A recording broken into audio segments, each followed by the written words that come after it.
Hello, hello, everybody, and welcome to the Meaningful Marketer podcast. I'm Mia, and this is Grace, and we have cozy marketing chats every week all about how we can make marketing more meaningful, how we can bring it back to connection with others, connection with ourselves, and how we can make everything more bite sized. So we'll actually show up and do it, and we're not trying to do all the things at once. So today we're going to be talking about 3 easy ways to make better content.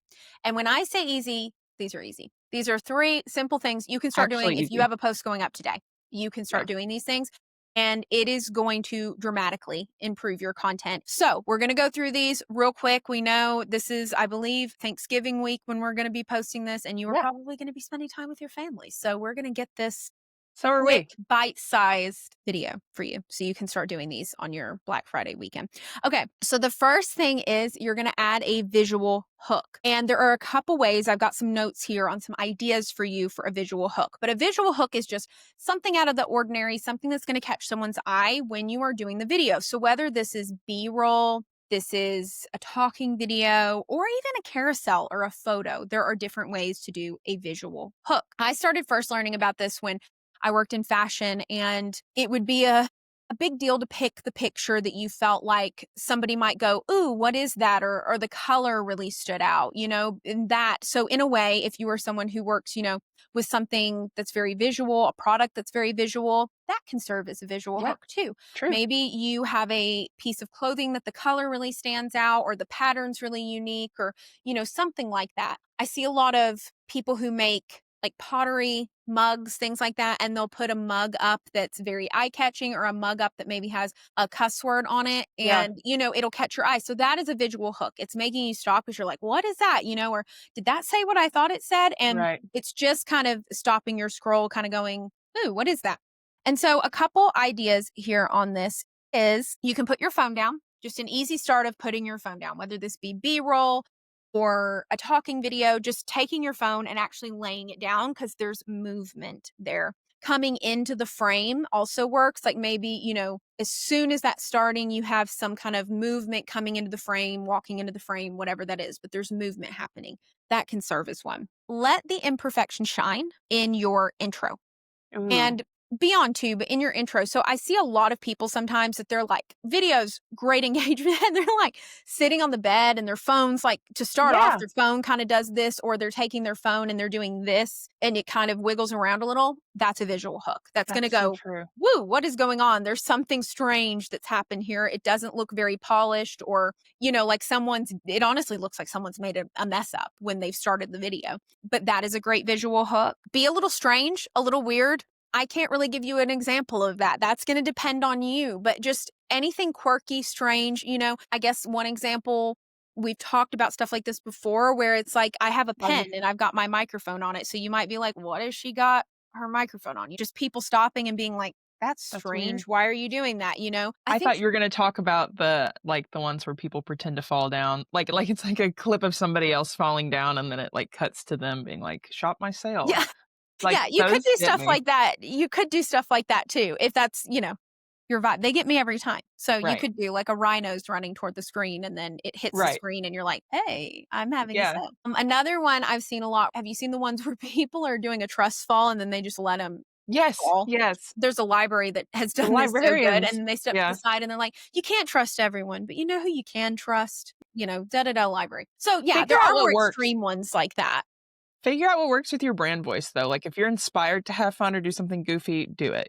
We have a lot of clients that are like, please don't make me do like Yeah. a TikTok dancing trend. Like I am not going to be funny on camera. I'm like, okay, if it's not in your brand voice, that's fine. But if you get a wild hair to try a trend or something like that, like Yeah. people respond well to it. Yeah, if you feel like humor is how you relate to your people, it's all about how you relate, which is another thing, that I don't even have in here, but how do you relate? Humor, Yeah. encouragement, words that they're going to recognize, like really relate to people. And so if humor is one of those and you have fun doing it and that is Yeah. how you relate to your community, lean into those hooks, but you don't have to, like Grace said. If you're like, no, that is not me, that's fine. There's other ways you can relate to your But if you community scroll too. back on our feed, you'll see Mia standing up on a child's like grave digger, like motorized car. That was one of our best performing videos because people were like, "Oh my gosh, she's insane." So Yeah. hey, don't Yeah. underestimate it. The funny things. I love doing the funny things, Yeah. honestly. I think I don't know. Those are the ones that I feel like at the end, you're like, oh my gosh, this was so fun. Those are the videos you look back on and then you're like, oh, I want to watch that video again, you know? And if you're Right. thinking that, you probably might have some other people thinking that too. Spark curiosity with your actions. And this could be maybe you're someone who makes jewelry. We saw a great video from a woman who makes jewelry and she had her big jewelry mask on and she was making it and it did really well. That can spark curiosity, you know, and it doesn't have to look just like that, but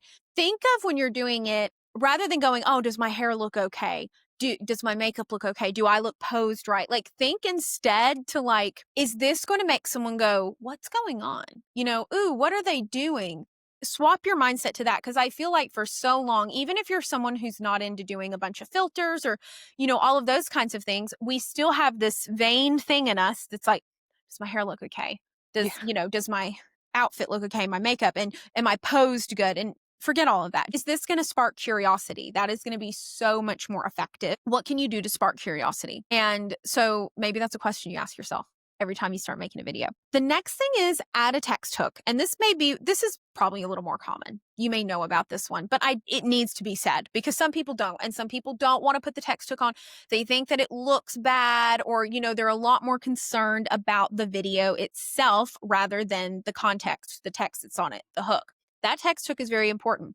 And a lot of the time, that text hook needs to be the star of the show. It's not as much about this video you've made. Again, I think sometimes we have a little bit of a vain part in ourselves. It's like, oh, but that doesn't look polished or pretty, or that's not even the best part of this video. I spent, 30 minutes filming this B-roll or whatever. Like, what is going to end up making people stop scrolling is probably the text hook. Unless you were just ace at like visual hooks, it's Yeah. probably going to be the text hook. And so this can be with captions. If you're talking, when you're coming in and talking, you're starting off with something that's going to hook people in. So having those captions on there, it could be with just text on the screen or it can be with both. And if you want to learn about what makes a good hook, we have a whole video that we did on this where we talk more. So I'm not going to go over all the nitty gritty details today, but go back and watch the viral hooks formula video on our YouTube, and that will have some more details on how you can make a really strong hook and not just go, oh, I'm going to slap text up on there. But to Yeah. be honest, I have a few accounts I follow. Can I just say real quick that they're literally, I feel like, just word vomiting on their hooks, having a conversation, and it actually has done quite well That's for them. true. That's a unique one that I've seen a lot Mhm. too, where it's like it's almost like you can't read it. It's so small and there's so much on Yeah. there, but they always perform well. Yeah. So I don't know, for everyone that'd be a hit, but if you're someone who just maybe you operate a bit more that way, maybe you can try that, Still try and make the text where people can read it and stuff, obviously, but like, yeah, just have some kind of text on it though, whether it be a carousel, whether it be a video, have text on it, give people context because that is what they're going to skim and they're going to decide, is this for me or not? The visual hook might help them stop. There might be a certain word in your text hook that makes them stop, which we talked about, people being able to recognize words, humor, things like that that'll make people. But the text hook is what is going to make them decide if they're going to stay or not most of the time. So either you're talking or that text hook is probably going to make them decide if this is for me and if I'm going to continue reading more. Lastly, you need to be trying these things, different hooks we're talking about and everything, maybe other things you're testing out, but go and look at what has actually worked. And I know this is the boring part. I get it, or you think it's the boring part. I actually enjoy doing this sometimes. Anyways, and it gets a lot more interesting when you know what you're looking at and you're looking at, this is the goal I have. What metric is kind of married to that goal? And how can I track if I am on, the way to that goal? What is getting me closer to that goal and what is not? And so I'm going to give you a couple little ways to look at that. And the first one is more followers or reach. You want to look first at what is getting you more eyes on your content that are non-followers. And you can see this in the analytics. It'll tell you engagement and views. Who has seen it? Followers versus non-followers. The first sign of that, if you're not getting followers yet, is going to be what is getting pushed out to non-followers more. If it's getting pushed out to non-followers more, you're on the right track. So build on that concept. And then we're going to see, okay, now how do I take this concept that's getting pushed out to non-followers and how do I tweak it ever so slightly to get them to follow through to Yeah. follow? You can see on a lot of social media platforms what posts got you followers, how many Yeah. followers. So a lot of the time though, people are looking at the follower count, they're looking at how many followers did I get from this post, but they're missing out on, if they're not saying they're getting any followers from any post, or they're saying, "Oh, I've just got one from this," they're missing out on looking at that other analytic of Yeah. what is getting pushed out to more people, because that is going to be the first symptom of I got this a little right. Because in these, you're going to look at the tiny increases. There's like little steps to this, and it can feel really just like, oh, and like impatient, and all of these things of like, I just want to have a video go viral. And that's why we love viral. Like, viral's kind of like, we've talked about things being like a sugar rush. Viral's kind of like a sugar rush too. It's just like, yay. And then it's not really a strategy though. It's not a long-term solution to everything. A lot of the time though, we're waiting for that. That's what we're looking at in the analytics. And until we see that, we're missing out on all these really important That's signs true. that are telling us we're on the right track.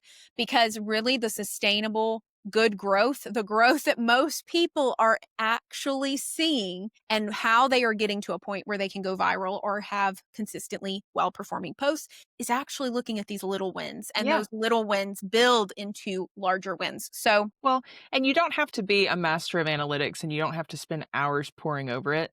You're just trying to get a basis so that you can make tiny tweaks to mhm, see if you can just boost your numbers a little bit. I think people are intimidated to even go into that section of their socials because they're like, yeah, I don't do numbers, like I'm a creative. And I get that. But you and I have gotten to where we actually really enjoy looking to see, okay, well, how could we tweak this to make it perform even better next time? I mean, yeah. it doesn't have to be hard. Agreed. I mean, I hated numbers growing up. I was never good at math, never good at anything like that. But once you realize how simple it can be, anyone can do it. You can do it whether you're good at numbers or not. If I can look at analytics and find something from Same. anyone can, I can assure you. Because in high school, nobody would have put money on me looking at any kind of number and getting anything from it at all. I can promise you. More sales and product awareness, you're going to be looking at traffic to Mhm. your site. Maybe you have a trackable link that can track that, email list, but questions about your product and service, DMs about your product, just Yeah. overall interest in, ooh, what does it do here? Does it do this? Those, even before conversions start, those questions are meaning people are considering and curiosity. And so if you're starting to get those, you're probably on the right track to making a sale, whether that's DMs, comments, replies to your story, just whatever that looks like, just like general product interest. And then if you're looking to get more connection, you're looking for conversations sparking in the comments, story replies, loyalty, like again, conversations happening. That's really honestly like people showing up. When I say loyalty, the same person showing up to like your post every week, like your story every week, comment on your stuff every week. You start to see more of those people come along. You start to see more conversations happening, and that is going to be a sign. If you're seeing something that sparked a comment that was a very conversational comment, or you see, somebody coming back over and over and over again, the posts that they keep coming back to, that's probably a sign that that is sparking some connection there, deeper connection with the people who already follow you. And so if you can look at those three things and look at those little wins, you can start building ideas and building on what actually is working so you can Yeah. do more of that. Like you can Yeah. just simply do more of that. And if we're doing more of what people want to see, we're going to start making better content and we're going to start getting better performance.